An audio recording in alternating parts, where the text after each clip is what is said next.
Hello, I'm Mahesh.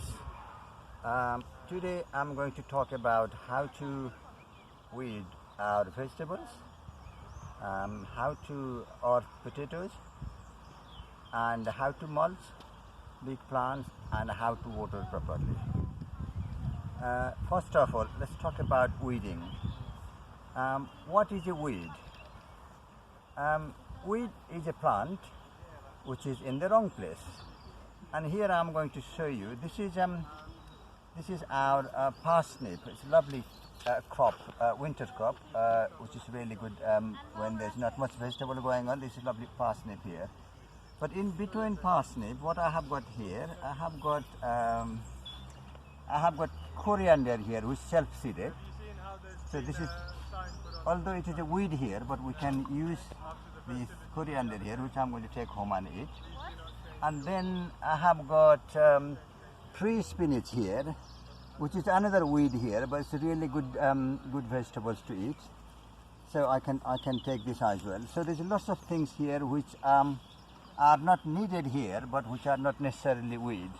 So what you need to do is first identify the plant that you are going to keep here. So for example, this is parsnip.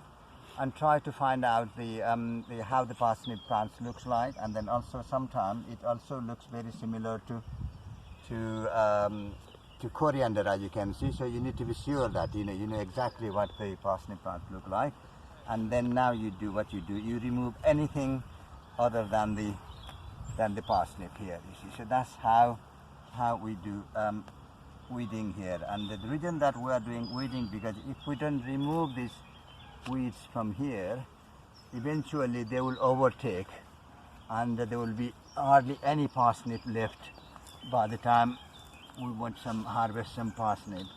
And that's the basics of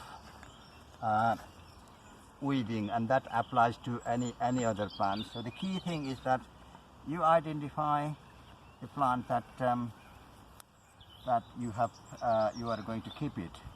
And it's always a good idea either to have a marker here when you put the seed, or to write it down in your in a piece of paper. And then also, if you are not sure what that particular plant looks like, for example parsnip, then you should look up in the probably Google or on our guidebook that shows you exactly what it looks like.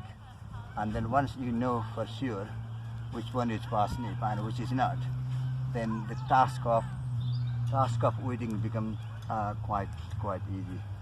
There you are. I have just cleared 2 rows of parsnip here already, so it doesn't take that long.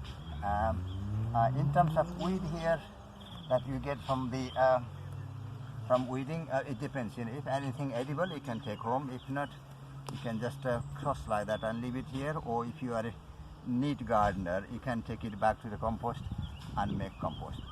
Thanks. Hello, this is our early potato called Orla. As you can see, it has a bit of frost damage, despite the fact that I had used this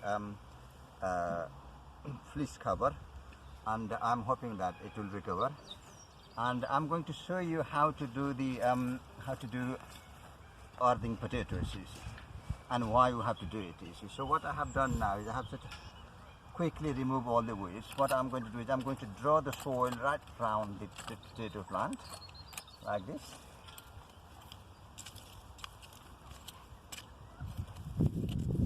And you may need to do that a couple of times, just not in once, because when the rain comes, the soil will go down again. And the reason we have to do earthing, not just the potato, I think other crops as well, which I'll talk later. When the potato actually starts growing, the tubers will be all around here, and if they are not covered, they are exposed to sunlight, then they become very green. I'm sure you have seen that in shops as well. And when they become green, you can't eat them. You know, they are quite not tasty, and also I think they are poisonous.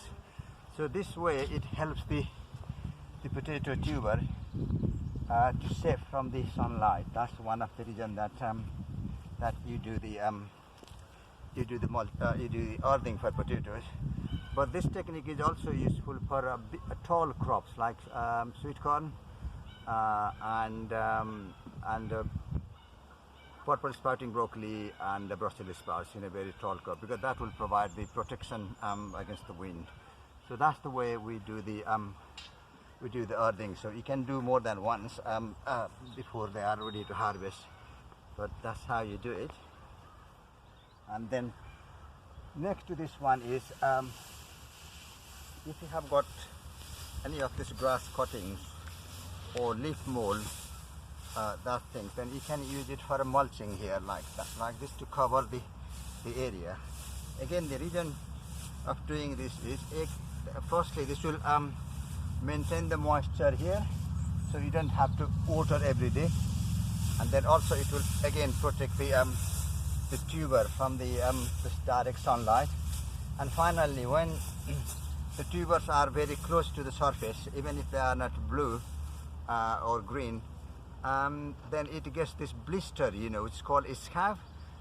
You can eat scabby potatoes, it doesn't affect the taste, but it doesn't look nice and it doesn't store for a long time. So it's always a good idea to put lots of mulch on potato plant like this.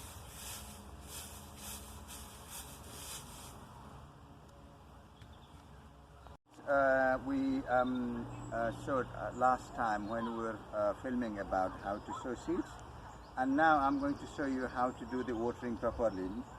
You always should have a watering can with a very fine rose. So I can show you, there's no point in watering like this because this will do more damage, so there should be a rose there. And similarly, no point in watering like that. You just go very gently like this all the way. And then it is always advisable to do watering at the end of the day instead of during the day, although sometimes we have to do it, but try to fit in within your timetable to water at the end of the day. And the another thing is that whenever you are watering, to water it very thoroughly, rather than just do like this and then do every day, because that doesn't do any good to the plant. So just do, whenever we are watering, water very thoroughly. And then not every day, you don't have to do every day, unless there was seed germination things, otherwise you don't have to do that. But just do very thoroughly and very gently, and a couple of times a week rather than every day. Okay.